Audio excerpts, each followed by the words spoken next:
So I figured I would just make a video explaining just exactly what it is and things you should use it on and things you should just completely avoid using it on. You know, there's more things you avoid than more things you will use, I guess. So first thing I want to do is show you exactly what the rack is. So basically inside of this little fat thing, and I would highly recommend any of you guys who download racks off the internet, you know, which I would recommend doing, that you just open them up and take a look, turn stuff off, try and figure out exactly what's going on. But inside of this fat rack is just 3 OTTs. You can see that they have slightly different settings, like in the time, in the amount. These were all just randomly chosen. I didn't really think too much about it, but 3 OTTs in a row. And then the mastering make it loud preset, which is basically just a soft clipper. It's not going to do that much except for stop it from distorting. And then at the end here, I've got a saturator, and this saturator's drive knob is mapped to this max knob, right? So the max knob, I normally just kind of default it to around 8 or 9. This isn't something I really change that much. You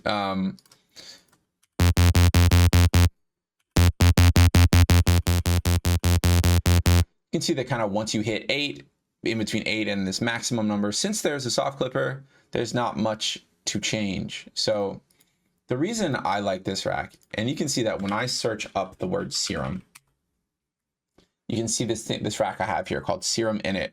And basically, this is how I do sound design. This is how I start sound design. I'll open up a new MIDI track, click the Serum Init, and then it's got the max rack in there. So it also has Snap Heap, which is just empty.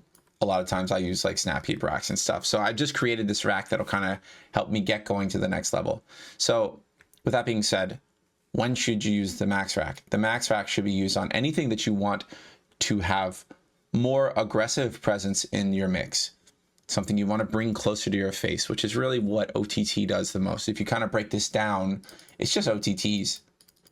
And then this make it loud preset, which again isn't really doing that much. It really is about the OTTs. So if you listen to a default, I'll get rid of this Snap Heap. A default Ableton sound with the max rack, without the max rack. So it's about 3 or 4 decibels quieter. It also is just more aggressive and in your face. And a lot of times the reason why I have it attached to my Serum is because that's the type of thing I'm doing in Serum. Here's what you should not use the max rack on. Sub bass, probably vocals, drums. If you just kind of start to think about the max rack like an OTT collection, you would use it on things that you wouldn't use OTT on. So like don't use it on your sub bass. It's just gonna ruin it. Don't use it on a vocal probably. Don't use it on a kick drum or a snare drum, maybe a hi-hat in some weird way. So you just like, you always want to be A-Bing these things. So I have a few instances to show you some other rules with the max rack. So this is your simple, and if you want to do what I'm doing, which is have like an init rack, you would just take a Serum, put it in there, add the max rack after it, group these together, and then save it up here. Oop, that's the wrong thing. That's a Serum preset. Yeah, I want to move that to the trash. Bottom left here, save the instrument rack. So it's a good idea to do this to kind of, again, just maximize your workflow, you know? So another rule with the max rack and Serum. So I've got a preset here. We'll turn everything off. Let me give you a little bit of a lowdown on like how preset packs work when you buy them from other people. Basically, when you create a preset pack, and it's a good way to make money, but so a lot of people do it. But when you do it, you tend to make the patch as full as possible because you can't bank on people using post-processing to make your patch good. So when they scroll through these patches and they decide whether or not they like them, it needs to sound as good as possible, which oftentimes mean that you're going to use as many effects as possible. A lot of presets will come with reverb in it, right? This patch sounds a lot better with reverb in it. So I added reverb. But if you were to add the max rack to this, remember the signal flow direction goes the oscillators and then the effects from top to bottom and then everything that's outside of Serum. That's the order in which it happens, understanding the signal flow and the way that it works. So if I add the max rack after that, that's essentially like adding an OTT right after the reverb. And when you add OTT after reverb, it's going to OTT the reverb, right? It's going to make that reverb really aggressive. So here's what the sound sounds like with max after reverb. Not good. So any sort of reverb effect, remember that this max rack is affecting all of your effects in Serum. So you want to think about that when you're using it. AKA, if you're going to use presets and you're going to use a max rack, check the effects section, turn off any time effects, reverb or delay, and just, it's going to be better. Also, like when you're doing post-processing outside of Serum, you shouldn't be using the Ableton or the Serum reverb anyways, because you're going to have all this stuff outside of here. So what I would recommend to do instead, use the max rack, right? Because now it sounds nice and gritty. And then just add reverb after. And you're able to get that nice, strong sound.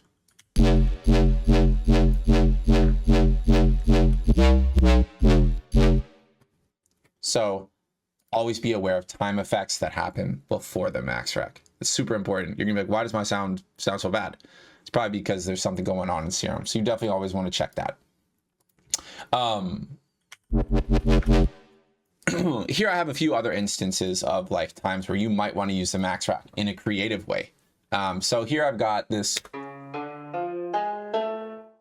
little Guzheng instrument Chinese operation, you know? So like you might think out the gates using the max on this might be a really bad idea, but I like to make drops where the synths just like don't really, maybe the non-traditional post-processing effects, right?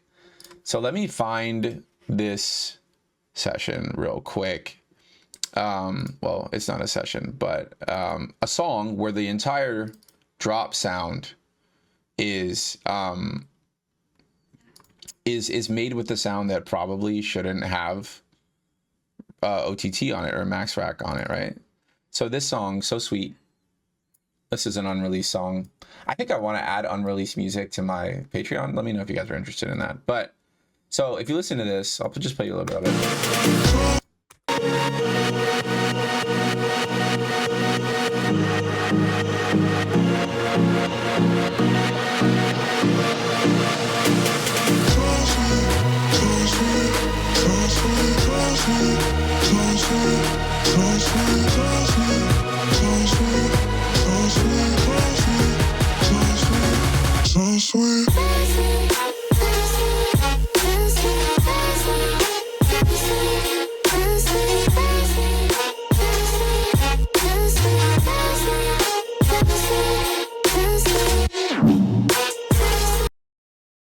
Okay, so basically that drop sound is just a violin that I put a bunch of OTT on.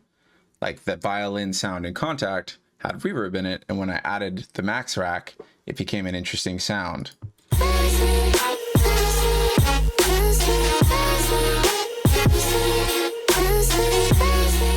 So this type of thing might be able to do the same thing, right? Now that we know the rules, we can break the rules.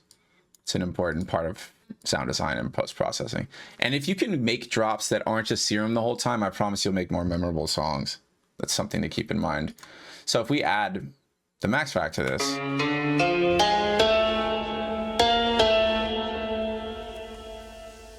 you see that it has a bunch of aggression now in it. So when you've not like, yeah, I said don't use reverb here, but I wanted to show you that first so I could show you how to break that rule.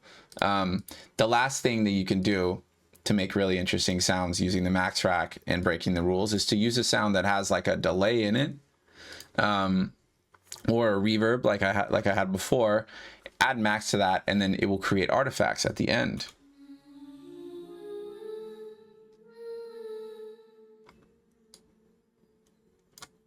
You hear that delay? So if we turn the max rack on now,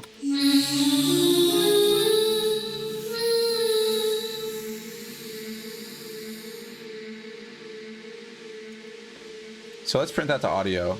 Okay, turn that off. Print this to audio, and let's see what kind of artifacts we get. Should.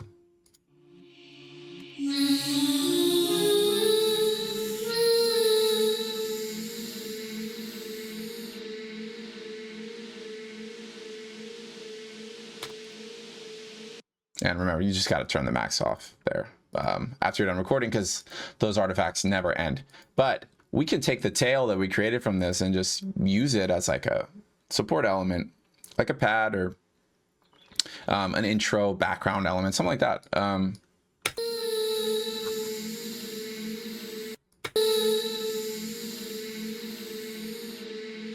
So we could take like this like delaying section here.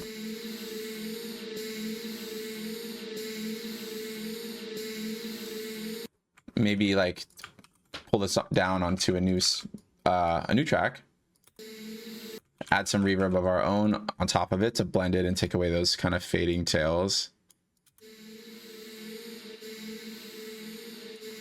Warp it to get it on beat. Right, this isn't a perfect process, but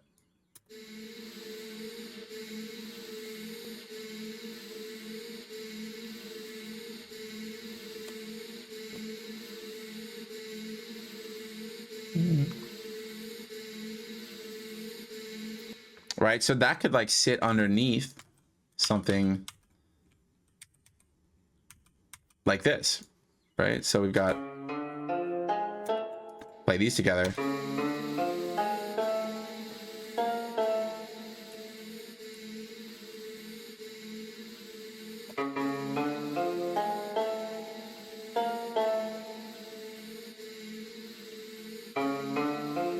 Add some reverb to this.